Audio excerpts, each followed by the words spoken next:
क्योंकि वो फना को किस नहीं कर पा रहा था। उसकी मोटू इतना हिल-डुल रही थी और उसे किस नहीं करने दे रही थी, जिससे विक्रम को अंदर से बहुत ज्यादा गुस्सा आता है। फना सुबह से जब उसे इग्नोर कर रही थी, तो विक्रम का दिल नहीं लगता है। अब वो रह नहीं पाता फना के बिना, इसलिए वो अपनी मोटू को मनाने का सोचता है। वो फना के मोटे मोटे गालों को देखते हुए बोला, क्या हुआ है तुम्हें? मुझे बताओ। हमारे बीच में ये जो कुछ भी है, क्या तुम्हें पसंद नहीं है?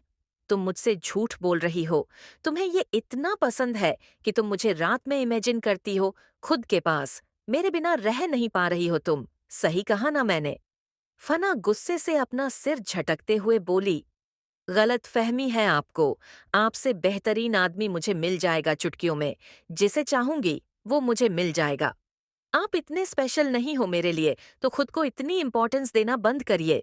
विक्रम गुस्से से फना के मोटे गालों को दबा देता है और उसके पाउट बने हुए लिप्स को बाइट करता है, जिससे फना को दर्द होता है और वो कराह देती है। आह! मोटू, मेरी तरफ देखो। खबरदार, जो मुझे इग्नोर किया तो मुझसे छोटी हो न तुम। फना गुस्से से चिल्लाते हुए बोली, आप बूढ़े हो, मुझे पहले ही मालूम है। मुझे एक बात बताइए, क्या आपकी पहले से ही कोई गर्लफ्रेंड है या आप शादीशुदा हैं? फना के शब्दों को सुनकर विक्रम कुछ पल के लिए रुक जाता है। उसकी आंखें छोटी हो जाती हैं। वो गुस्से से फना को देखते हुए बोला, तुम्हें क्यों जानना है? तुम तो मुझसे नफरत करती हो ना? फना दांत पीसते हुए बोली, क्योंकि मैं जानना चाहती हूँ कि आपने मुझे रिजेक्ट क्यों किया। क्यों मेरा फायदा उठाया है? क्या आप सिर्फ मुझे ही धोखा दे रहे हैं या फिर अपनी गर्लफ्रेंड और बीवी को भी धोखा दे चुके हैं, अपनी स्टूडेंट के साथ SAX करके? विक्रम ने गहरी सांस छोड़ते हुए फना को अपनी बाहों में उठा लिया और फिर उसके मोटे मोटे गालों को चूमते हुए बोला, मोटू, भोंदू बच्चे, क्या हुआ है तुम्हें? क्यों इतना जल रही हो तुम? मेरी कोई गर्लफ्रेंड नहीं है और कोई बीवी नहीं है। आप मुझसे प्यार नहीं करते। बस मेरा इस्तेमाल कर मुझे उस जंगल में ऐसे छोड़ दिया, जैसे कि मैं कोई टॉय थी। क्या मेरी कोई फीलिंग्स नहीं थी? उस जंगल में मैं अपने दादा और पापा को अकेले मिली थी। मुझे वहां पर छोड़कर चले गए जब आपका काम निकल गया। फना रोते हुए बोलती है। वो इतनी भावुक हो गई थी कि उसके गले से आवाज नहीं निकल रही थी। उसका गला रूंध जाता है। विक्रम फना के चेहरे को देखते हुए पढ़ा, जो लाल हो चुका था, जिसे देखकर वो समझ जाता है कि उसकी मोटू को बहुत बुरा लग गया। विक्रम जब उसे जंगल में अकेला छोड़कर चला गया, जबकि ऐसा बिल्कुल भी नहीं था। उसे गलत फहमी हो रही थी। विक्रम फना को देखते हुए बोला, तुम्हें किसने कहा कि मैंने तुम्हें जंगल में अकेला छोड़ दिया था? जब तुम्हारे दादू और तुम्हारे पापा तुम्हें ढूंढते हुए हेलीकॉप्टर से आए, तो मैं एक पेड़ के पीछे छुप गया था। पर मैंने तुम्हें अकेला नहीं छोड़ा था। मैं नहीं चाहता था कि वो हम दोनों को ऐसे देखे और फिर उन्हें गलतफहमी हो जाए और तुम्हारी पढ़ाई बंद हो जाए। मैं बस तुम्हारे बारे में सोच रहा था, क्योंकि हम दोनों का रिश्ता कॉम्प्लिकेटेड है। मैं तुम्हें किसी मुसीबत में नहीं डालना चाहता था। बस इस वजह से मैं तुम्हें देख रहा था, पेड़ के पीछे से। इसका मतलब ये नहीं है कि तुम मेरे लिए इम्पोर्टेंट नहीं हो। तुम कुछ भी सोच रही हो। अगर इम्पोर्टेंट नहीं होती, तो मैं तुम्हारे लिए इस कॉलेज में नहीं आता और तुम्हें इतना प्यार नहीं करता। तुम्हारे पीछे मैं जंगल में आ गया, अपनी जान की परवाह तक नहीं की। मैंने और तुम हो कि मुझ पर ऐसे घटिया इल्जाम लगा रही हो कि बस मैं तुम्हारे बदन को चाहता था। ये मुझे कौड़ियों के भाव में मिलेंगे। तुम्हें क्या लगता है मैं एक घिनौना आदमी हूँ? तो ठीक है, फिर अपने दिल से पूछो, क्यों मेरे बिना नहीं रह पाती तुम? आज जब मैंने तुम्हें बुलाया, तो क्यों चली आई तुम? जा भी सकती थी ना। और अभी भी जब तुम्हें किस कर रहा हूँ, तब तुम्हें प्रॉब्लम नहीं हो रही। मेरी बाहों में हो। तुम्हें डर नहीं लगता कि मैं तुम्हें जान से मार दूंगा? चुप चुप चली आई, क्योंकि तुम भी जानती हो कि मेरे पास आकर तुम्हें सुकून मिलता है। तुम्हारी वजह से मुझे कितना बोलना पड़ता है, वरना मैं बिल्कुल भी पसंद नहीं करता किसी को एक्सप्लेन करना। मोटू, भोंदू, क्यों तुम्हारे पास दिमाग नहीं है और तुम्हें समझाने के लिए मुझे अपनी एनर्जी लगानी पड़ती है? विक्रम की बात सुनकर फना की आंखों में आंसू आ जाते हैं। उसके होंठ कांपने लग जाते हैं। क्या सच बोल रहे हो आप? फिर आपने जवाब क्यों नहीं दिया कि आप मुझे पसंद करते हो और ये मोटू मोटू क्या कर रहे हो आप? इतनी भी मोटी नहीं हूं मैं। फना चिढ़ जाती है और दांत पीसने लगती है। वो गुस्से में विक्रम की चेस्ट पर जोर से मुक्का मार के बोली, हूँ। फना रोने लग जाती है तो विक्रम उसे हग कर लेता है और उसके माथे को चूमते हुए बोला, तुम्हें कभी अकेला नहीं छोड़ सकता मैं। तुम जहां जाओगी साए की तरह तुम्हारे साथ रहूंगा मैं। आज तुमने खाना भी नहीं खाया ना।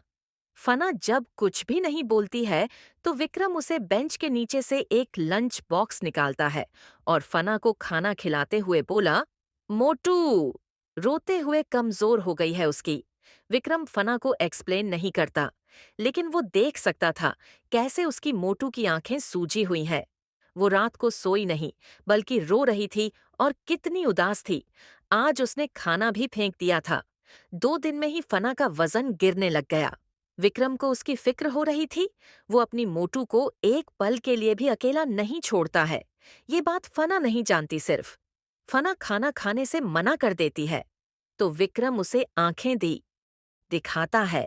फना डरते हुए बोली, अब ऐसे मुझे क्या घूर रहे हो? हूँ, नहीं खाऊंगी। विक्रम जबरदस्ती फना के मुंह में खाना ठूंस देता है। फना की आंखें चौड़ी हो जाती हैं। फना खाना खाने लग जाती है। विक्रम जब उसे बच्चों की तरह अपनी हाथ से खिलाता है, फना की आंखों के सामने धुंधला धुंधला नजर आने लगा। एक आदमी एक लड़की को अपने हाथों से ऐसे ही खाना खिला रहा था। वो उसकी गोद में बैठी हुई सो रही थी।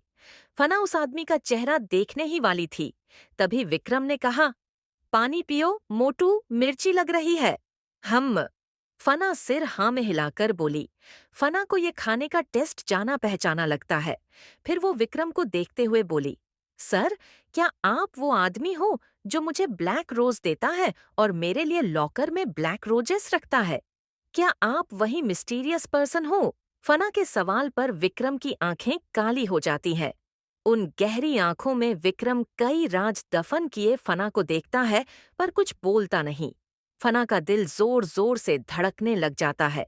फना विक्रम के हाथ से खाना खा रही थी तो उसे बहुत अच्छा महसूस होता है। विक्रम जिस तरीके से उसे बच्चों की तरह ट्रीट कर रहा था और उसकी नाराजगी को दूर करने की कोशिश कर रहा था, उसे ये एफर्ट्स बहुत ही अच्छे लगते हैं। विक्रम के इन एफर्ट्स से फना बहुत ज्यादा खुश हो जाती है। अंदर से उसकी उदासी धीरे धीरे शांत होने लगती है, पर उसे ये सब कुछ एक भ्रम लगता है। विक्रम उसके मुंह को साफ करता है और उसे पानी पिलाता है। उसके बाद बच्चों की तरह उसके गालों को चूम कर बोला, ज्यादा मत सोचना तुम सिर्फ मेरी हो मोटू। हम फिर मिलेंगे, तुम थोड़ा सा इंतजार करो। जब सही वक्त आएगा तब मैं तुम्हें सब कुछ बताऊंगा। तारा को तो लगता है कि फना कॉलेज से वापस घर चली गई। तारा को अच्छा नहीं लगता क्योंकि उसकी दोस्त कई दिनों से उससे दूरियां बना रही है। वो ये नोटिस कर रही थी कि फना खोई खोई सी रहती है, किसी से ज्यादा बात भी नहीं करती है अब। तारा अभी जा ही रही थी कि तभी वो देखती है कि फना माधव सर के ऑफिस से निकल रही है, जिससे वो दंग रह जाती है और चुपके से छुपकर वो फना को देखने लग जाती है। फना चारों तरफ देखती है और फिर वहां से चली जाती है। तारा का मुंह खुला का खुला रह जाता है। ये अंदर क्या कर रही थी? उसे तो लगा था कि वो घर चली गई। क्या माधव सर और उसके बीच में कुछ चल रहा है? फना ने उसे बताया क्यों नहीं? तारा को ये चीज बुरी लगती है कि फना ने इतना बड़ा सीक्रेट उससे छुपाया। वो उसकी दोस्त है। अगर माधव सर और उसके बीच में कुछ चल रहा है तो तारा को कोई प्रॉब्लम नहीं है, लेकिन फना का यूं चुपके चुपके उनसे मिलना ये तारा को सही नहीं लगता। तारा की आंखों में नमी आ जाती है क्योंकि उसने फना को मना किया था। इस वजह से शायद फना ने उसे नहीं बताया। वो अपनी दोस्त को खोना नहीं चाहती थी। फना जब अपनी कार की तरफ जा रही थी तो तारा उसे पीछे से आवाज देती है, जिसे सुनकर फना स्टैचू बन जाती है। वो सिर घुमाकर तारा को देखती है तो घबरा जाती है और उसके पसीने छूटने लगते हैं। तारा की नजर फना के होठों पर जाती है जो सूजे हुए थे, जिससे उसे पता चलता है कि सर और फना के बीच में अफेयर चल रहा है। इसकी शुरुआत कब हुई? तारा जानना चाहती थी। फना तारा से नजरें चुराती है। तारा फना से बोली, मुझे लगा कि तू घर चली गई। वैसे थी कहाँ अभी तक? फना ने हकलाते हुए कहा, मैं तो माधव सर से गई थी मिलने, कुछ इम्पोर्टेंट काम था। क्या इम्पोर्टेंट काम था? डोंटी माइंड, अगर तुम मुझे बता सको तो। तारा के सवाल पर फना ने उसे घूरते हुए कहा, तुम मुझसे ऐसे सवाल क्यों करती हो जैसे कि ट्रू डिटेक्टिव हो? कुछ इम्पोर्टेंट काम था, मुझे उन्हें नोटबुक दिखानी थी। मुझे समझ नहीं आ रहा था कुछ, तो मैं बस उनसे पूछने गई थी। ओह! तारा ने बस इतना कहा और फना को घूरने लगी, क्योंकि वो जानती है कि फना झूठ बोल रही है। फना और माधव सर के सीक्रेट अफेयर के बारे में उसे कहीं न कहीं शक तो हो गया था। बस अब कंफर्म करना बाकी था, फना के खुद के मुंह से, और कभी न कभी तो फना अपने मुंह से खुद ही उगल देगी कि उसका अफेयर चल रहा है सर के साथ। फना घर पहुंच जाती है और वो अपने कमरे में डांस करती है। आज काफी अच्छा महसूस करती है। वो अब इंतजार नहीं कर पा रही थी कि कब वो कल कॉलेज जाएगी, क्योंकि कहीं ना कहीं उसे विक्रम के साथ बहुत बेहतर लगता है और वो हर वक्त उसके आसपास ही रहना चाहती है। फना आज कॉलेज आई थी सुबह सुबह, लेकिन माधव सर जब आज कॉलेज नहीं आते हैं तो फना फिर से सोचने लग जाती है कि क्या माधव सर ने कॉलेज को ड्रॉप कर दिया है। वो ये कंफर्म करने के लिए किसी टीचर से पूछती है माधव सर के बारे में। तब उसे पता चलता है कि आज माधव सर लेट आएंगे, जिससे फना गहरी सांस लेती है और वो तड़पते हुए उनका इंतजार करती है। माधव सर जब आते हैं तो फना उन्हें देखकर खुश हो जाती है। उसके बाद वो मुस्कुराते हुए चुपके से उन्हें आंख मार देती है, जिससे विक्रम उसे घूर कर देखता है, तिरछी नजरों से, जैसे बोल रहा हो उसकी मोटू अपनी हरकतों से बाज नहीं आएगी।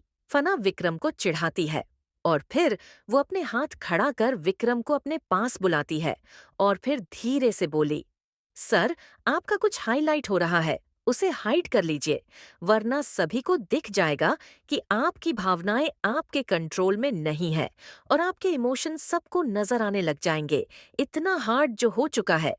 फना फुसफुसाकर बोलती है। विक्रम जल्दी से नीचे सिर कर देखता है और उसके बाद वो अपनी मोटू को घूरता है, क्योंकि ये इसकी वजह से ही हुआ है, कब से उसे छेड़ रही है। विक्रम फना को घूर कर देखता है और उसके बाद वो चला जाता है। क्लास से बाहर फना अपने मुंह पर हाथ रखकर हंसने लग जाती है। वो अपनी हंसी को बहुत मुश्किल से कंट्रोल करती है। वही तारा, जो उसके बगल में बैठी हुई थी, वो फना को देखते हुए मन ही मन सोचती है, ये फना कितनी नॉटी है। फना कैंटीन में आकर बैठी हुई थी और तारा उसकी खुशी को देखते हुए बोली, फना, तेरे और माधव सर के बीच में कुछ चल रहा है क्या? वो सीधा ही पूछ लेती है, क्योंकि वो देख रही थी कि फना उसे कुछ भी नहीं बता रही है, जिससे वो अब फ्रस्ट्रेट होने लगी। फना ने अपनी नजरें इधर-उधर करते हुए बात को टालते हुए कहा, मुझे कुछ शॉपिंग करनी है, क्यों ना हम दोनों आज मॉल चलें? तारा एग्री करती है और उसके बाद वो दोनों कॉलेज से मॉल जाती है। वहां पर फना की आंखें किसी को ढूंढ रही थीं। फना मुंह बनाते हुए बोली, अभी तक आए क्यों नहीं? फना चेंजिंग रूम में जाती है एक ड्रेस लेकर और वहां पर वो जाकर एक मैसेज टाइप करती है। लेकिन जब उसे रिस्पांस नहीं मिलता है तो वो अपने दांत पीसने लग जाती है। फना गुस्से में अपने फोन को रख देती है। उसके बाद वो चेंजिंग रूम में अपने कपड़े को चेंज करने लग जाती है। तभी कोई पीछे से उसे हग कर लेता है और उसके बदन को मसल देता है। आहा! फना घबरा जाती है। जब वो मिरर में खुद को देखती है तो उसकी आंखें छोटी हो जाती हैं। वो गुस्से से बोली, मुझसे बात मत करिए, इतनी लेट क्यों हो गए आप? मैं कब से आपका इंतजार कर रही हूँ। वो आदमी फना की गर्दन पर अपने होंठ रख देता है और उसे पीछे से उठा लेता है। उसके बाद उसके कान को अपने मुंह में भरकर बोला, तुम्हारे बॉडीगार्ड बहुत है तो डरना पड़ेगा ना? अगर मुझे पकड़ लिया ना तो फिर जान ले लेंगे मेरी। फना जब ये सुनती है तो वो पीछे घूमकर विक्रम के मुंह पर हाथ रख देती है। फिर उसकी आंखों में आंसू आ जाते हैं। खबरदार, जो आपने दोबारा ऐसा कुछ बोला, आपको कुछ हो गया तो मैं क्या करूंगी? फना अपने पंजों के बल खड़ी हो जाती है और विक्रम की गर्दन में हाथों को डालकर उसके होठों को चूम लेती है। मेरी जान निकल जाती है ये इमेजिन करके कि आप अगर मुझसे दूर हो जाएंगे तो क्या होगा मेरा। तारा, जो वॉशरूम गई थी, जब वो वापस आती है तो उसे चेंजिंग रूम से किसी मर्द की आवाज सुनाई देती है, जिससे वो घबरा जाती है और चेंजिंग रूम से अपने कान लगाकर सुनने लगती है। तो उसे अंदर से वाकई में एक मर्द की आवाज आ रही थी। क्या इसके अंदर कोई आदमी है? पर फना तो चेंज करने गई थी ना। फना विक्रम की आंखों में देखते हुए बोली, सर, कब तक हम यूं ही चुपके चुपके मिलते रहेंगे? माना कि हम दोनों का रिश्ता हम दुनिया के सामने नहीं ला सकते, लेकिन इसका मतलब ये तो नहीं कि हमारा रिश्ता गलत है। हम दोनों एडल्ट हैं और एक दूसरे से मोहब्बत करना हमारा हक है। विक्रम अपनी मोटू के मुंह से इतनी बड़ी बड़ी बातें सुनकर अपनी भौहें उचका लेता है, क्योंकि वो नहीं चाहता कि फना बड़ी हो। उसकी मोटू समझदार हो रही है। इसका मतलब ये है कि विक्रम कहीं ना कहीं कमी रख रहा है चीजों में, क्योंकि फना नालायक ही अच्छी है। जब वो अपना दिमाग चलाती है तो विक्रम परेशान हो जाता है। वो अपनी मोटू को उठाता है और उसके पैरों को अपनी कमर पर होल्ड करते हुए उसे वॉल से लगा देता है। फिर उसके होठों से अपने होंठ मिलाकर उसे चूमने लगता है। चुपके चुपके मिलना ये भी एक अलग एक्सपीरियंस था, जिसे विक्रम एंजॉय कर रहा था। उसकी मोटू उसकी जिंदगी में जब से आई थी, बहुत कुछ बदल चुका था। विक्रम भी अपने अंदर चेंज महसूस करता है। वो फना को खतरे में नहीं डालना चाहता था और उसे खोना नहीं चाहता। इस वजह से वो फना से ऐसे मिलने के लिए भी तैयार था, क्योंकि कुछ दिनों में वो उसकी ही बाहों में होगी। विक्रम की प्लानिंग और एक बार में सब कुछ तबाह हो जाएगा। इतनी आसानी से वो किसी को नहीं जाने देगा। जिसने भी उसकी मोटू बेबी डॉल को उससे दूर किया है, विक्रम उसे ऐसे तो नहीं छोड़ सकता।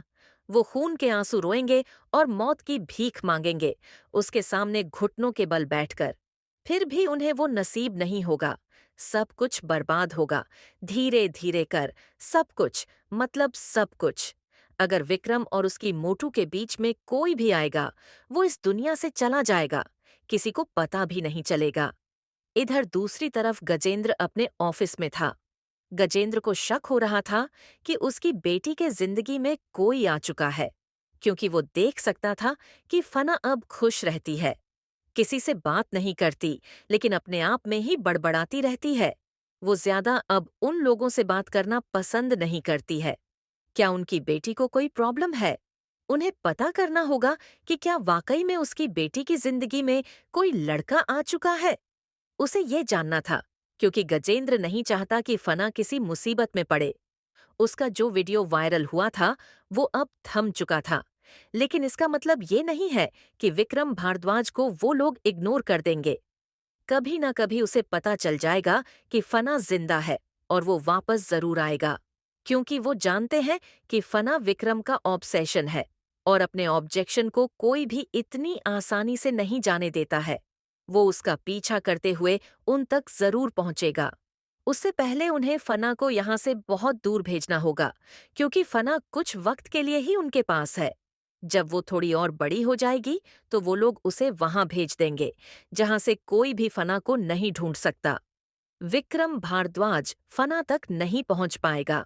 गजेंद्र अपने आदमी भावेश को देखते हुए बोला, आखिर पता करो कौन हमारी पोती की जिंदगी में आ गया है।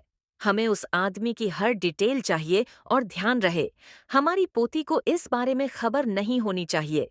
हम नहीं चाहते कि वो हमसे नाराज हो जाए। इधर चेंजिंग रूम के अंदर फना अपने मुंह पर हाथ रख लेती है। फिर वो विक्रम को देखते हुए बोली, सर, कंट्रोल करिए, किसी ने सुन लिया ना, हम दोनों की आवाज तो प्रॉब्लम हो जाएगी और तारा आ गई होगी। प्लीज, आप अब जाइए यहाँ से। अपने पास बुलाती हो, फिर अधूरा और प्यासा छोड़ देती हो मुझे। मैं आज लेकर ही जाऊंगा।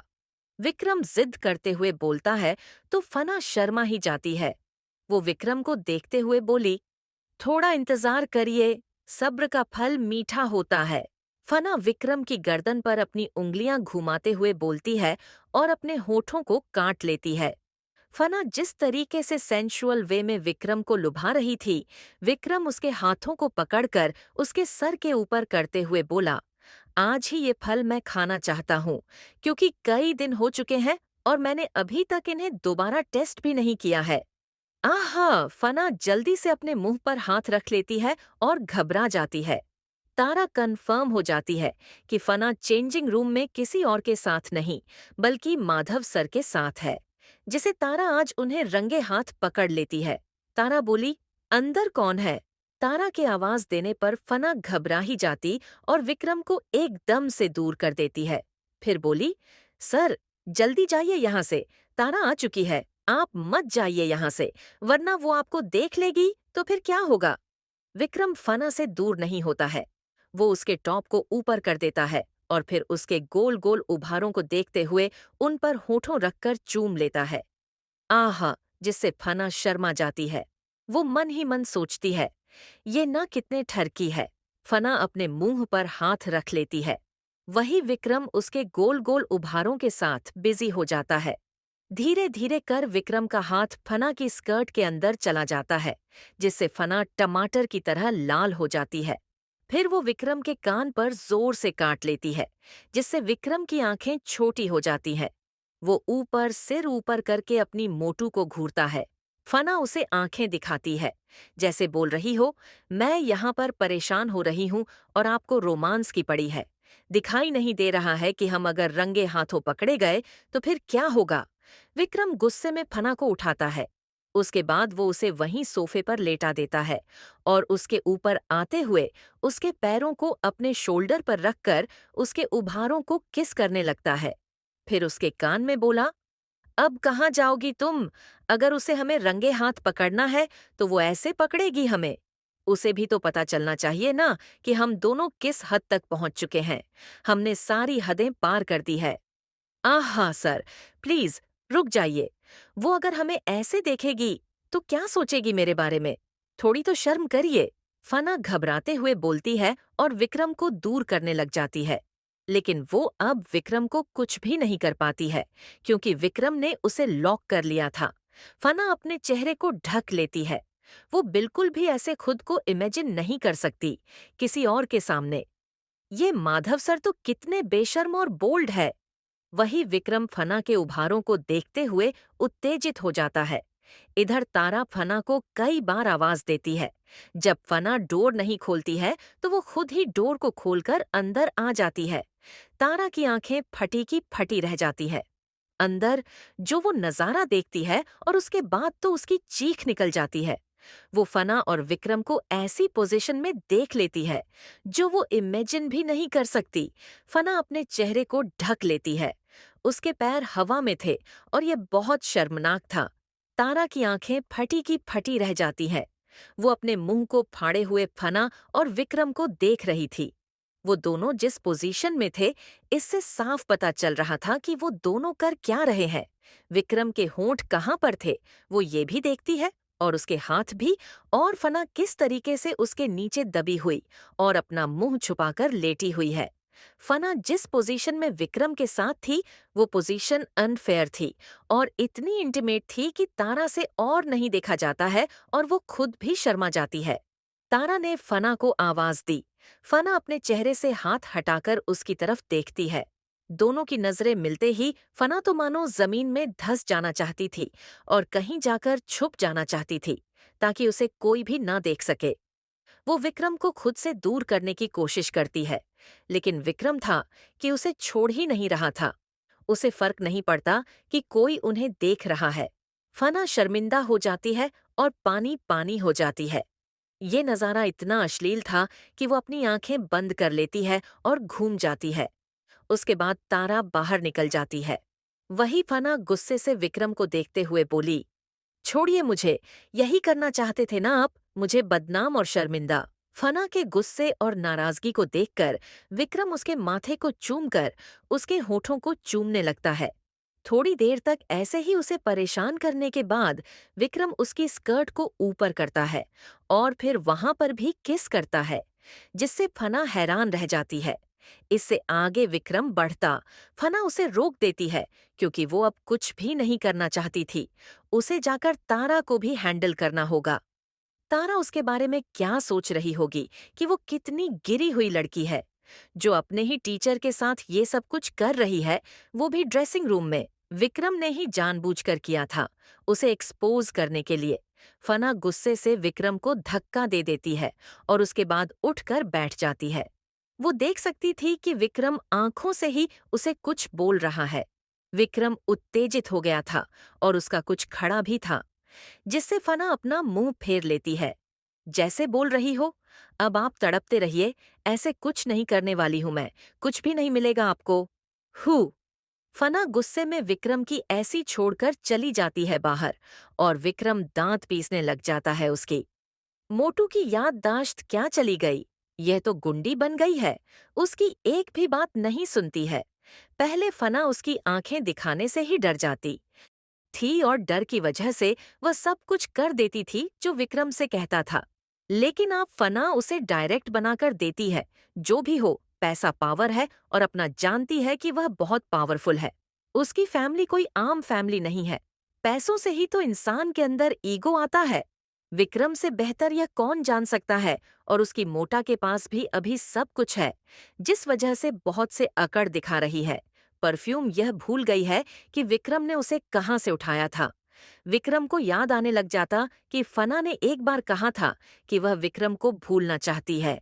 उसे दिन विक्रम ने फना को मारा भी था और उसे पर बहुत गुस्सा भी किया था, क्योंकि फना विक्रम पर चिल्लाते हुए उसे यह बोलता है कि वह विक्रम को भूल जाना चाहती है, उसकी सारी यादें मिटा देना चाहती है। और आज यह हो चुका था, वरना उसे भूल चुके थे।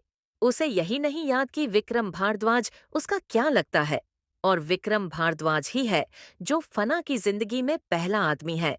लेकिन उसकी बेबी डॉल अब उसे पूरी तरीके से भूल चुकी है। वह अपने एहसासों को नहीं भूल पाई है, उन दोनों की नज़दीकों को नहीं भूल पाई, लेकिन विक्रम को भूल चुकी है। ये सोच सोच कर ही विक्रम का दिमाग खराब हो रहा था कि कैसे वह अपने मोटू बेबी डॉल की याददाश्त को वापस लेकर आए, क्योंकि विक्रम को फराह को होश में लाना बहुत जरूरी है। वरना अगर उसे इस बार दूर चली गई तो विक्रम दुनिया को आग लगा देगा, क्योंकि इस बार तो उसने सिर्फ खुद को खत्म किया था, लेकिन इस बार वह किसी को भी नहीं छोड़ेगा। किसी को नहीं, मतलब किसी को नहीं। यह टीचर और स्टूडेंट का खेल जल्दी ही खत्म करना होगा, क्योंकि आप विक्रम खान के बिना नहीं रह पा रहा। फटक बाहों में भर, बिना उसे नींद नहीं आती, और उसकी मोटू बेबी डॉल जल्दी से होश में आनी चाहिए, ताकि विक्रम पहले की तरह उसे प्यार कर सके और अपना नॉर्मली बिहेव करे, क्योंकि वह देरी से हमें से ही अच्छी लगती थी। कुंडी वाला लुक विक्रम को नहीं पसंद। उसकी मोटू बहुत ही मासूम है, उसके जुबान कैंची की तरह चलती थी, लेकिन कभी कभी, पर अब बना की याददाश्त गई है तो उसके खून में उसके दादा और उसके पापा का घमंडी खून दौड़ रहा है। दोस्त के चेहरे पर भी नजर आता है। फना को लगता है कि विक्रम में काम आदमी है, वह उसका एक प्रोफेसर है, पर वह असलियत नहीं जानते विक्रम की।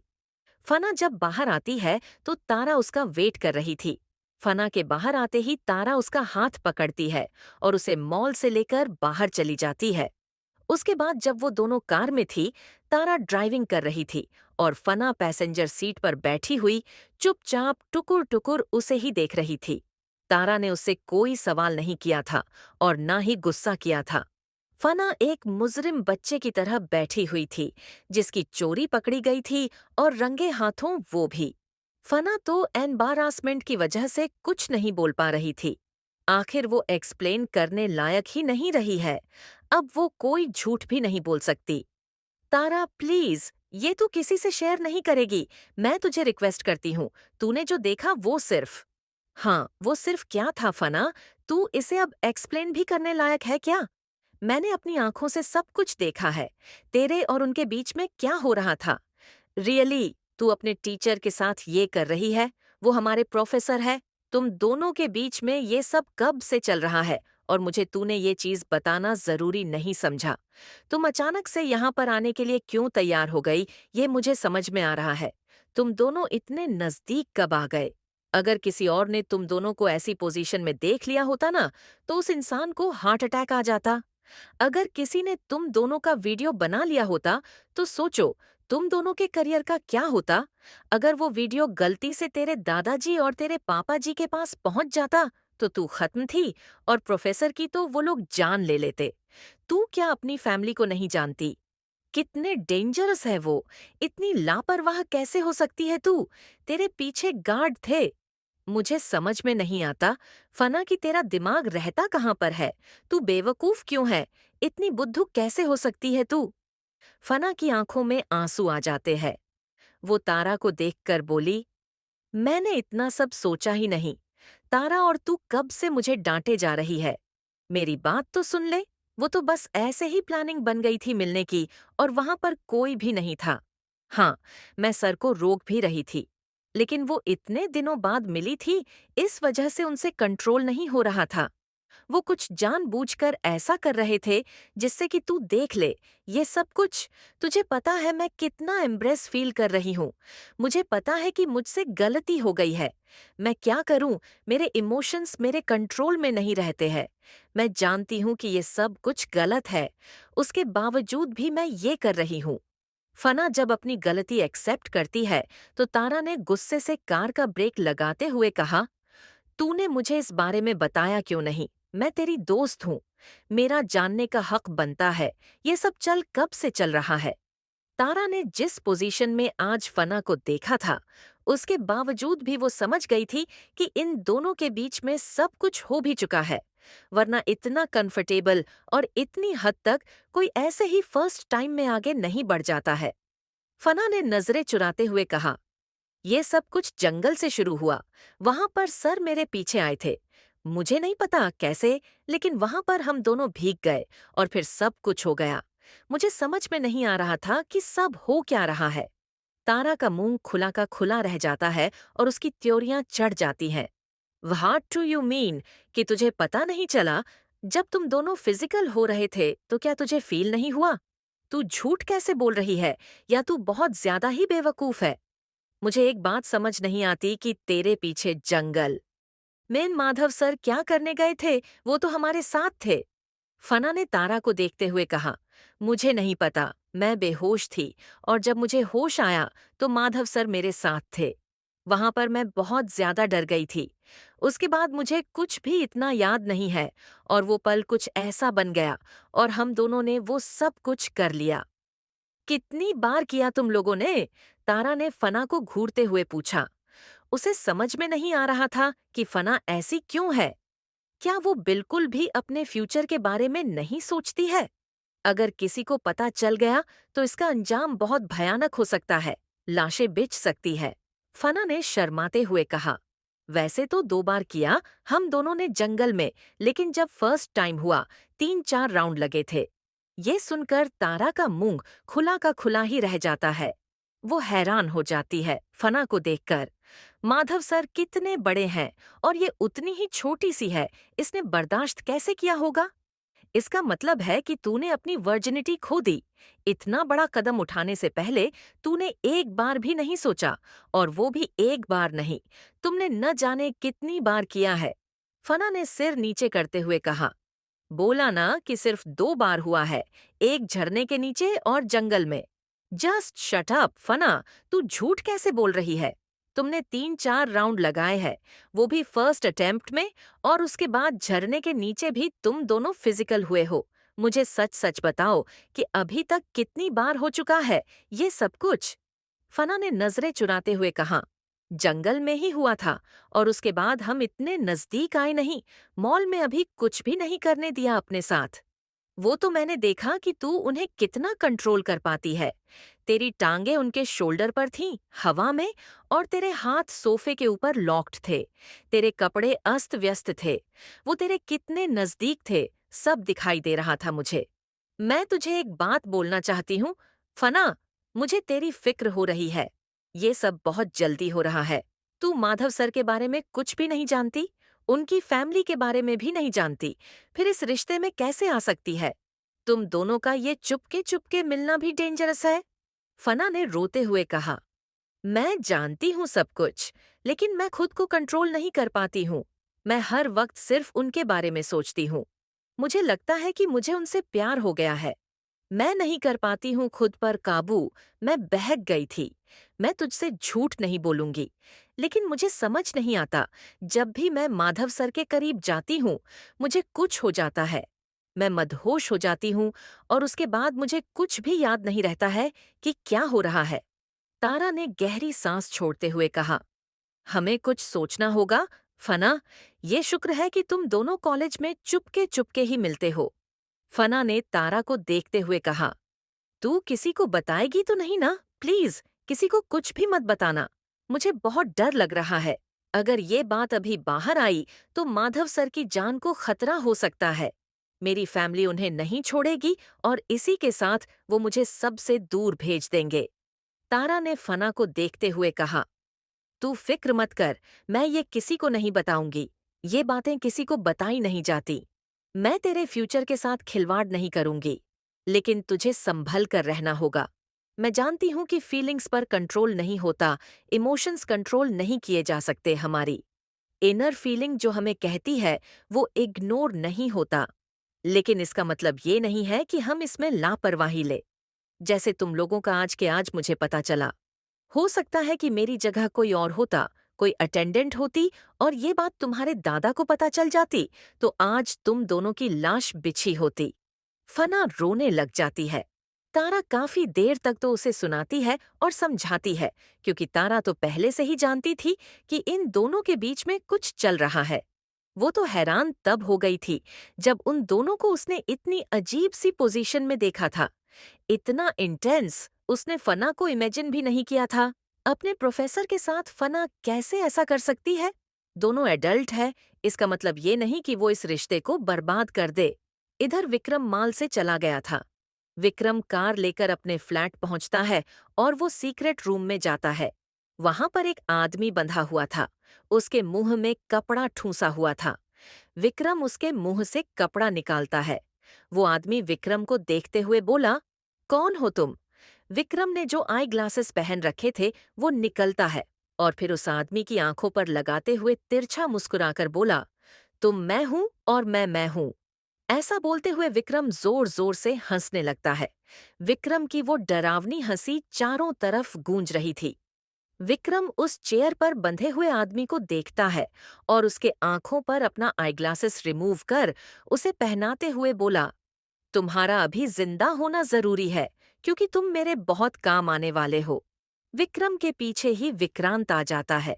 उसने कहा, बॉस, हमें इसे यहाँ से कहीं दूर भेजना होगा, क्योंकि आज इसने भागने की कोशिश की थी।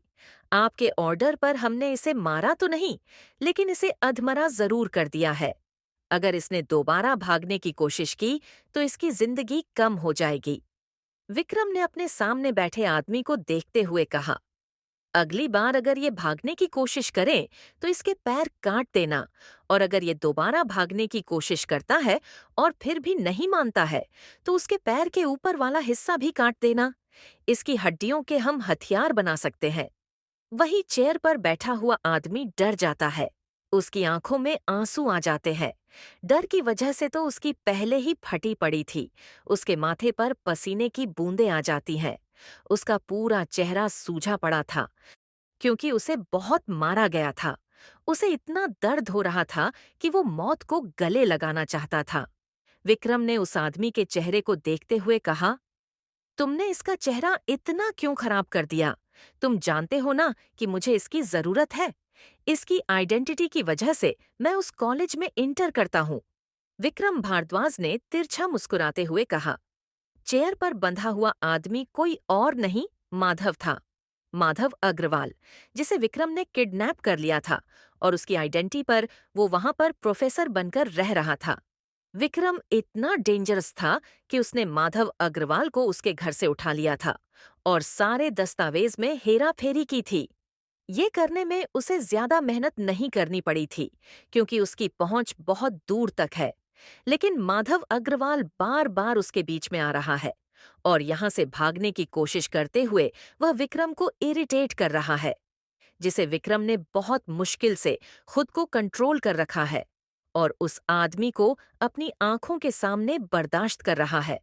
विक्रांत ने माधव को देखते हुए गुस्से से कहा, आइंदा अगर भागने की तुमने कोशिश की तो बॉस के ऑर्डर पर हम तुम्हें टॉर्चर करेंगे और तुम्हारे पैर को काट देंगे, जिससे तुम कभी भाग नहीं पाओगे और तुम्हारी जिंदगी बर्बाद हो जाएगी।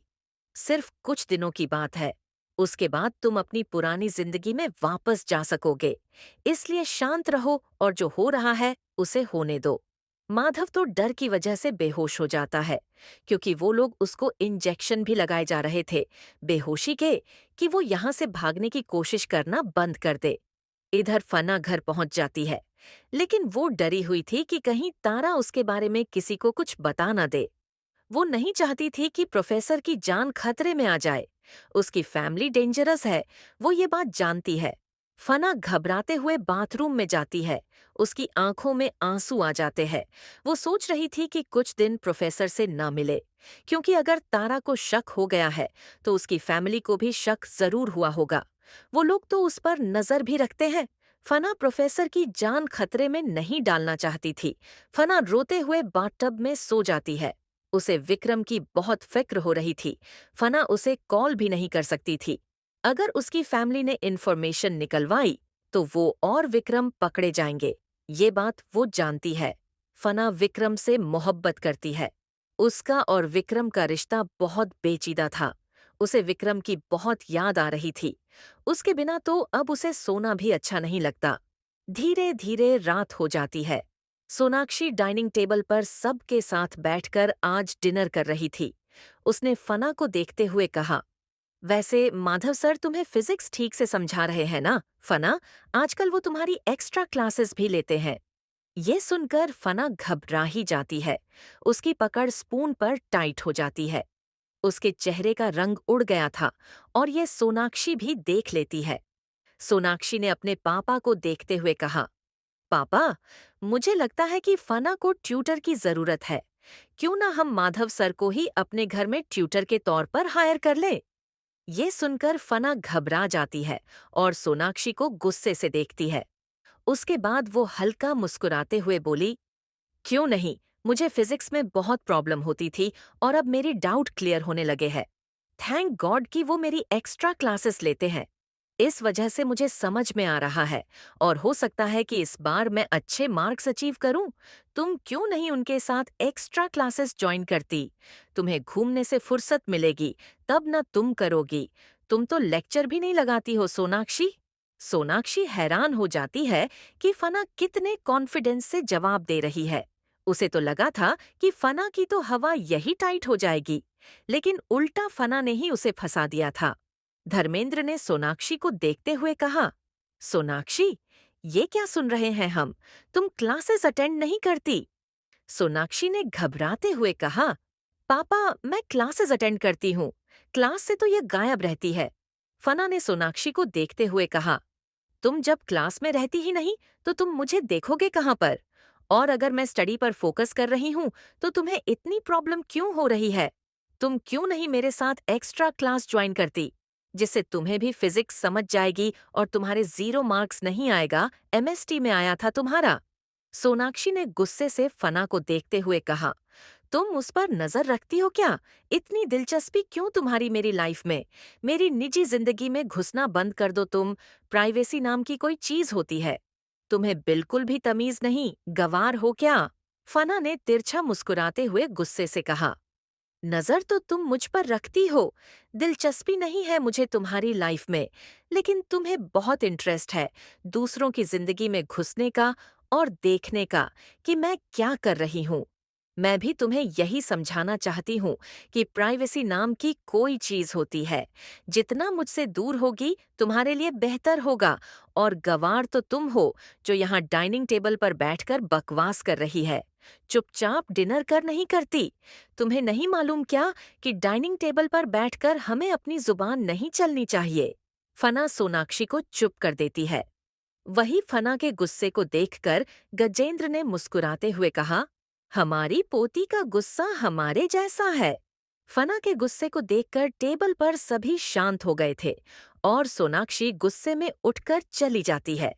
वही गजेंद्र ने सोनाक्षी को देखते हुए कहा, सोनाक्षी, ये क्या तमीज है तुम्हारी? आकर डिनर करो। तुम साबित क्या करना चाहती हो कि हमने तुम्हें संस्कार नहीं दिए हैं? बा बड़े जब बैठे हो तो उनके सामने से नहीं उठा जाता, समझी आप? सोनाक्षी टेबल पर वापस आकर बैठ जाती है और गुस्से में डिनर करने लग जाती है। वही फना ने तिरछा मुस्कुराते हुए सोचा, तुम मुझे सबक सिखाना चाहती थी, लेकिन अब तुम खुद को कैसे बचाओगी? धर्मेंद्र फना के सर पर हाथ रखते हुए बोले, तुम दोनों लड़ना बंद करो और अगर एक दूसरे को पसंद नहीं करती हो तो दोस्ती करने की कोशिश तो करो। बहनें हो तुम दोनों। सोनाक्षी ने गुस्से से कहा, ये मेरी बहन नहीं है, ये एक नाजायज औलाद है जिसे मैं कभी भी एक्सेप्ट नहीं करने वाली, पापा। सोनाक्षी गुस्से से भड़कते हुए बोलती है। धर्मेंद्र ने सोनाक्षी को आंखें दिखाई तो वो शांत हो जाती है। वहीं फना ने सोनाक्षी को देखते हुए कहा, मैं भी तुम्हें अपनी सिस्टर नहीं मानती हूँ, क्योंकि तुम जैसी आग लगाने वाली मेरी सिस्टर नहीं हो सकती, जिसे बिल्कुल भी तमीज नहीं और बड़ों की रिस्पेक्ट करना नहीं आता। दोबारा कभी भी मेरी नज़र जिंदगी में घुसने की कोशिश की तुमने, तो तुम सोच नहीं सकती कि मैं तुम्हें कैसे डिस्ट्रॉय करूंगी। और एक बात कान खोलकर सुन लो, डरती नहीं हूं मैं तुमसे। मुझसे बड़ी हो, इसका मतलब ये नहीं है कि चीखोंगी और चिल्लाओगी तो मैं डर कर चुप ही जाऊंगी। सोनाक्षी और फना को देखकर वो लोग समझ गए थे कि इन दोनों की कभी नहीं बनने वाली। ये जितना एक दूसरे से दूर रहेंगी उतना ही बेहतर होगा। गजेंद्र फना को देखकर बोले, चुप हो जाओ आप और डिनर करिए, हमें बिल्कुल भी शोर शराबा नहीं पसंद है डिनर के वक्त। सॉरी दादाजी। फना ने अपने दादाजी से सॉरी बोलते हुए कहा और उसके बाद चुपचाप डिनर करने लगती है। सोनाक्षी डिनर करने के बाद गुस्से में चली जाती है और फना भी अपने कमरे में आकर बेड पर लेट जाती है। उसके बाद टेडी से लिपट जाती है और विक्रम समझकर गुस्से में उसे मुक्का मारते हुए बोली, आपने जो आज किया ना मेरे साथ, उसके बाद मैं बहुत नाराज हूं आपसे। मेरी फ्रेंड के सामने मुझे एक्सपोज करके रख दिया। वो क्या सोच रही होगी मेरे बारे में? उसने किस तरीके से मुझे देखा था? आपको बिल्कुल भी शर्म नहीं आती है ना? हर वक्त बस अपनी चलाते रहते हो। बहुत नाराज हूं मैं आपसे। फना गुस्से में टेडी बेयर की नाक पर मुक्का मारते हुए बोली, दोबारा मुझसे पंगा मत लीजिएगा, समझे आप? आपको क्या लगता है कि मुझसे बड़े हैं और आपके अंदर बहुत एनर्जी है, तो मैं आपकी काबू में आ जाऊंगी। आपने आज बहुत गलत किया है। मैं तारा से नजर भी नहीं मिल पा रही थी। मैं नहीं चाहती थी कि हमारे रिश्ते के बारे में किसी को पता चले, लेकिन अब आपकी वजह से सब कुछ गड़बड़ हो गया है। वही रात में फना को तारा का कॉल आता है, जिसे देखकर ही फना घबरा जाती है। उसके बाद वो डरते हुए कॉल पिक करती है, तो तारा ने हंसते हुए कहा, फना, तू इतना डर क्यों रही है? मैं भूत नहीं हूँ, तेरी दोस्त हूँ। डोंट वरी यार, अगर मुझे पता भी चल गया तो इसमें कोई बड़ी बात नहीं है। मुझे पहले से ही इसका अंदाजा था। मैं जानती थी सब कुछ, बस तेरे मुंह से कंफर्म करना बाकी रह गया था और मैंने किसी को नहीं बताया इतने दिनों में, तो फिर मैं अब क्यों बताऊंगी? मैं तेरे साथ अपनी दोस्ती खत्म नहीं करना चाहती। तू इकलौती दोस्त है जो मेरी सुनती है और मुझे समझती है। फना ने इमोशनल होकर कहा, तारा, तू जानती है ना कि ये कितना रिस्की है। अपने प्रोफेसर के साथ अफेयर चलाना इजी नहीं है। मैं उन्हें पसंद करती हूँ, ये बात तू जानती थी शुरू से। मैंने तुझसे ये बात छुपाई क्योंकि मैं नहीं चाहती थी कि किसी को पता चले। मेरी फैमिली कितनी डेंजरस है, मैं ये नहीं चाहती थी कि तू भी इन चीज़ों में फंस जाए मेरे साथ और अपनी स्टडी पर फोकस करे, सिर्फ क्योंकि मैं जानती हूँ कि तू एक बिजनेस गर्ल है जिसे अपने काम से बहुत ज्यादा प्यार है। तू अपनी एक्टिंग में भी कैरियर बनाना चाहती है। तारा ने हंसते हुए कहा, फना, तू मेरे बारे में इतना सोचती है, उसके लिए बहुत बहुत शुक्रिया। मेरी दोस्त है तू और मैं कदर करती हूँ तेरी इमोशंस की। तेरे प्यार के खिलाफ नहीं हूं मैं, बस मुझे बुरा इस बात का लगा कि मेरी दोस्त ने मुझे ये बताना जरूरी क्यों नहीं समझा। उसे क्यों मुझ पर ट्रस्ट नहीं है? फना ने तारा को देखते हुए कहा, बस मुझे डर लगता है। बात ट्रस्ट की नहीं है, बात है कि हम अभी बहुत छोटे हैं। पहले ही हम अपने 18 को क्रॉस कर चुके हैं, लेकिन इसका मतलब ये नहीं है कि हम इतने मैच्योर हो चुके हैं कि खुद के फैसले खुद ले सके। तारा ने फना को छेड़ते हुए कहा, लेकिन हम इतने मैच्योर हो चुके हैं कि हम किसी के साथ सेक्स कर सकते हैं। हम इतने मैच्योर हो चुके हैं कि हम किसी से चुपके चुपके मिल सकते हैं और तो और चेंजिंग रूम में उसके साथ कुछ हसीन कर सकते हैं। इतना अश्लील कि कोई तीसरा इंसान वो देखकर ही शर्मा जाए। क्यों सही कहा ना मैंने, फना? फना ने शर्माते हुए कहा। तारा, तू मुझे छेड़ना बंद कर यार। अब हो गया ना, वो सब कुछ मैंने जानबूझकर नहीं किया था। वैसे फना, मैं पूछना चाहूंगी कि तूने कैसे कर लिया ये सब कुछ?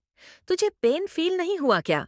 ये तेरा फर्स्ट टाइम था ना, तेरी वर्जिनिटी लूज हो चुकी है। क्या ब्लडिंग हुई थी? ये सुनकर फना ने तारा से कहा, मुझे पेन तो हुआ था, लेकिन मैंने एंजॉय किया। ये बहुत अनाइंग था। वो मुझे बहुत टूट कर प्यार कर रहे थे। जुनून भर प्यार था। वो खट्टा मीठा था और मुझे बहुत पसंद आया। मुझे ब्लीडिंग नहीं हुई थी। मैं बहुत कंफर्टेबल थी उनके साथ। मुझे समझ में नहीं आया कि क्या ये कोई ट्रिक है किसी लड़की को कंफर्टेबल करने की, क्योंकि जैसे ही उन्होंने मुझे अपनी बाहों में भरा, मैं पिघल सी गई थी और मुझे उसके बाद कोई होश नहीं था जब उन्होंने मुझे प्यार करना शुरू किया। तारा ने फना को छेड़ते हुए कहा, तुझे ब्लीडिंग नहीं हुई और तू बहुत कंफर्टेबल भी थी। तूने एंजॉय भी किया, कितनी कमीनी है तू?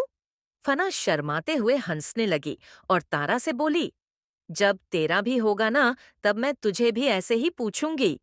वैसे फना, किसी ने मुझसे कहा था कि मुझे डैडी यीशु नहीं है, लेकिन उसने तो अपने प्रोफेसर के साथ ही लव मेकिंग कर लिया। अब क्या करेगी तू इस बात पर? तारा फना को छेड़ने का एक मौका नहीं छोड़ रही थी और फना थी जो शर्म से पानी पानी हो रही थी।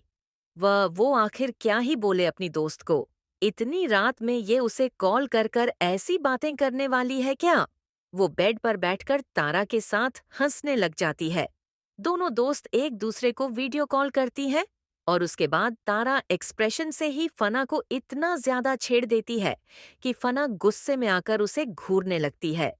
लेकिन तारा फिर भी हटती नहीं और वो उंगलियों से कोई इशारा करती है, जिससे फना अपना चेहरा फेरते हुए बोली, अगर तू मेरे सामने होती ना तो मैं तुझे बहुत मारती। सेक्स तूने किया और मैं बस अब तुझे छेड़ भी नहीं सकती हूँ। देखे थे मैंने कि तेरे पैर उनके शोल्डर पर थे। अगर थोड़ी देर और अंदर नहीं आती ना, तो तुम दोनों को मैं वो करते हुए देख लेती, जो शायद मैंने इमेजिन भी नहीं किया था। इमेजिन तो मैंने ये भी नहीं किया था, लेकिन उसके बावजूद भी मुझे देखना पड़ा। मेरी ये आंखें आज तो उफ। फना टमाटर जैसी हो जाती है और उसके गाल जलने लग जाते हैं। तारा फना को छेड़ रही थी और फना पानी पानी हो चुकी थी। तारा ने फना से कहा, अगर अभी प्रोफेसर होते ना, तुझे ऐसे देखकर फिर से वो तुझ पर टूट पड़ते। मोटू। फना मुंह खोलकर तारा को देखते हुए बोली, तू मुझे मोटू क्यों बोल रही है? जिसे देखो बस मुझे मोटू बोलता रहता है। इतनी भी ज्यादा फैट थोड़ी ना हूं मैं। फना गुस्सा होकर बोलती है। तारा ने फना को देखते हुए कहा, प्रोफेसर, जब तुझे बोलते हैं तो बहुत ज्यादा ब्लश करती है तू। लेकिन मैंने बोल दिया तो मैडम जी को गुस्सा आ गया। नॉट बैड, फना। वो तेरी जिंदगी में बाद में आए है और मैं तेरी जिंदगी में पहले आई हूँ और तेरी बेस्ट फ्रेंड हूँ। अगर मैं तुझे प्यार से कोई क्यूट नाम दे रही हूँ, तो तुझे इतनी प्रॉब्लम क्यों हो रही है? तारा ने शिकायत करते हुए कहा, तो फना ने उसे घूर कर देखते हुए कहा, अब तू मुझे ही मेरे शब्दों में फंसाने का ट्राई कर रही है। तारा गुस्से से बोली, पर सर, तेरे लिए इतने इम्पोर्टेंट है कि उनके आते ही मुझे भूल गई। मुझसे चीज छुपाना शुरू कर दी। तुझे पता भी नहीं है कि तेरे शब्द मुझे कितना हर्ट कर देते थे। मैं ये जानती थी कि मेरी फ्रेंड का उनके साथ अफेयर चल रहा है, लेकिन वो मुझे इस लायक नहीं समझते कि वो मुझे कुछ शेयर कर सके। ये बहुत हार्मफुल था, फना। फना तारा से सॉरी बोलते हुए बोली, मैंने तुझे कितनी बार बोला है, बस मेरी हिम्मत नहीं होती थी और आज भी मुझे डर लग रहा है। तारा, मेरे इस राज के बाद तू भी इसका हिस्सा बन चुकी है। कहीं ऐसा ना हो कि आगे जाकर तुझे तेरी फैमिली टॉर्चर करें इस चीज को लेकर। कभी ना कभी ये राज जरूर बाहर आएगा और उसमें मेरे साथ तू भी पीसे। मैं ये चाहती नहीं थी। तेरे ड्रीम्स बहुत बड़े हैं। उन ड्रीम्स को पूरा करने के लिए तू कितनी ज्यादा पैशनेट है, मुझे ये भी मालूम है। मैं तेरे करियर के साथ कोई खिलवाड़ नहीं कर सकती, बस इस वजह से मैंने तुझे नहीं बताया था।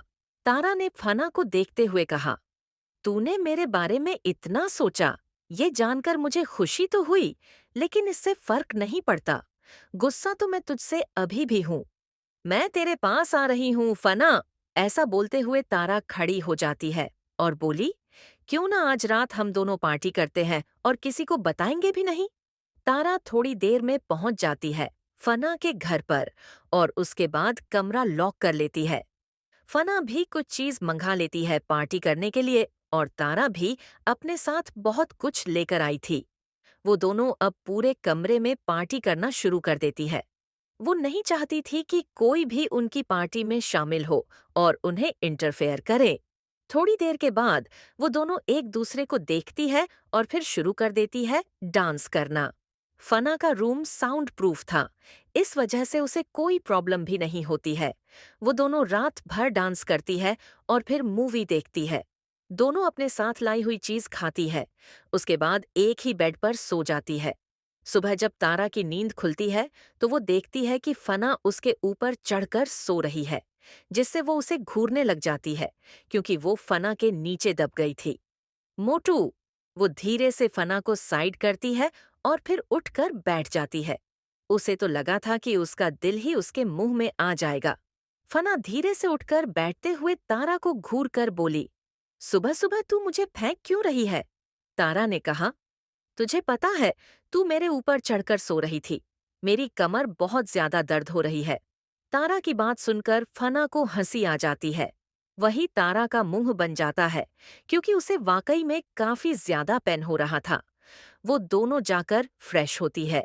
रात में तारा घर आई थी। ये बात गजेंद्र और धर्मेंद्र को भी पता चल गई थी, लेकिन वो दोनों कुछ बोलते नहीं क्योंकि फना ने तारा को यहाँ पर बुलाया था। तारा जब उन लोगों के साथ बैठकर डिनर कर रही थी तो उसके लिए ये बहुत बड़ी बात थी, क्योंकि उसने अपने पापा से सुना था कि रानास के साथ डिनर करना बहुत सौभाग्य की बात होती है। वहां पर 36 पकवान रखे हुए थे और हर आइटम एक से बढ़कर एक थी, जिन्हें देखकर तारा के मुंह में पानी आ जाता है। उसकी फैमिली में भी डिनर की डिशेस बनती थी। कोई बड़ी बात नहीं है, लेकिन बात यहाँ पर यह थी कि वो यहाँ पर एक गेस्ट की तरह नहीं, बल्कि फैमिली मेंबर की तरह ट्रीट की जा रही थी। ये जानकर उसके पापा कि कितने खुश होंगे और उन्हें यकीन नहीं होगा, क्योंकि आज तक उसके पापा ने भी कभी भी रानास के साथ डिनर नहीं किया था। वो अपनी फैमिली की फर्स्ट डॉटर है जो उनके साथ डिनर कर रही है। तारा फोटो क्लिक कर अपने पापा को सेंड कर देती है, जिससे मिस्टर मेयर जब फोटो को देखते हैं तो वो हैरान हो जाते हैं। उन्हें अपनी बेटी पर प्राउड फील होता है। शायद इसके बाद वापस से मिस्टर गजेंद्र और धर्मेंद्र उनके साथ मीटिंग के लिए रेडी हो जाए, क्योंकि जो पार्टी में हुआ था उसके बाद से उन दोनों ने उन लोगों से बिल्कुल भी बात नहीं की थी। एक मिस्टेक की वजह से उनके ताल्लुकात काफी खराब हो गए थे राणा फैमिली के साथ। उनकी बेटी शायद इस रिश्ते को वापस से सुधार दे, इसी की उम्मीद करते हुए मिस्टर मेयर मुस्कुरा देते हैं। तारा और फना दोनों उसके बाद चली जाती है कॉलेज। कॉलेज पहुंचकर वो दोनों जब क्लास में जाते हैं तब वहां पर पहले से ही सोनाक्षी थी, क्योंकि सोनाक्षी ने जैसे ही देखा था कि तारा डिनर कर रही है, उसके 10 मिनट के बाद वो उठकर वहां से चली जाती है, क्योंकि उसे नहीं पसंद कि कोई आउटसाइडर उनके साथ बैठकर डिनर करे। इतनी हैसियत नहीं है उन लोगों की। वो अपने गुरूर में चूर रहती है और किसी से ज्यादा बोलती नहीं। तारा को भी सोनाक्षी से ज्यादा फर्क नहीं पड़ता है, क्योंकि उन्होंने देखा था कि सोनाक्षी को ज्यादा फैमिली में भाव नहीं दिया जाता। ये बस यहीं पर आकर अपना घमंड दिखाती है और उसके पास कुछ भी नहीं है। फिजिक्स की क्लास स्टार्ट होती है। तब फना को छेड़ते हुए तारा ने उसे कहा, वैसे आंखों ही आंखों से इश्क लड़ाना तो कोई तुझसे सीखे। तू प्रोफेसर को परेशान कर रही है, फना। फना ने तारा को देखते हुए हंसकर कहा, इन्होंने भी कल मॉल में चेंजिंग रूम में मेरी एक भी नहीं सुनी थी। जानबूझकर तेरे सामने मुझे एक्सपोज किया था। अब मेरी बारी है इन्हें तंग करने की। ऐसे थोड़ी ना छोड़ दूंगी। फना भी गुस्से से मुंह फुलाते हुए बोलती है। फना विक्रम को आंख मारती है, जिससे विक्रम उसे घूरता है, क्योंकि वो लेक्चर ले रहा था और यहाँ पर उसकी मोटू उसे जानबूझकर छेड़ रही और तंग कर रही है। विक्रम फना के डेस्क से गुजर रहा होता है तो फना उसकी पेंट पकड़ के खींचती है और फिर बोली, सर। वो खड़ी हो जाती है और अब बुक विक्रम की तरफ करते हुए बोली, क्या आप मुझे इसका मीनिंग बताएंगे? मुझे समझ में नहीं आया। विक्रम फना को घूर कर देखता है। वहीं उस बुक के अंदर फना ने कुछ लिखा था, जिसे से पढ़कर विक्रम चौंक जाता है। उसे खांसी आ जाती है। फना उसे देखकर बस मुस्कुरा देती हूँ और उसकी नजर जाती है विक्रम के होठों पर।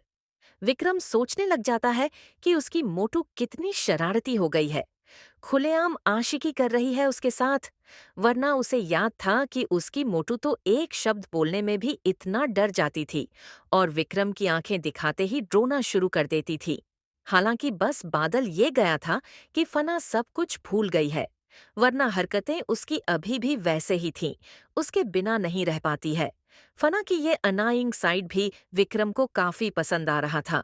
फना का उसके साथ फ्लर्ट करना, उसे छेड़ना और उसे अतरंगी तरीकों से प्यार करना, ये सब कुछ बहुत ही क्यूट था। लेक्चर जब खत्म हो जाता है तो जाते हुए विक्रम फना को एक नजर देखता है। फना उसे फ्लाइंग किस कर देती है। विक्रम अभी अपनी मोटू को यहाँ से उठाकर लेकर जाना चाहता था और उसे बहुत सारा प्यार करना चाहता था। फना जानबूझकर उसे तड़पा रही है। वो अपनी बेबी डॉल के साथ कुछ प्राइवेट पल बिताना चाहता था, जिसके लिए वो इंतजार नहीं कर सकता है। उसे सब कुछ पहले की तरह चाहिए, जब फना उसकी बाहों में आकर ही सुकून महसूस करती थी। अगर क्लास में अभी कोई नहीं होता तो विक्रम खुद पर से कंट्रोल ही खो देता और फना को सबके सामने ही किस कर लेता। फना भी जानती है कि विक्रम उसे जिन नजरों से देख रहा है वो भूल गया है कि उसे क्लास से बाहर जाना है।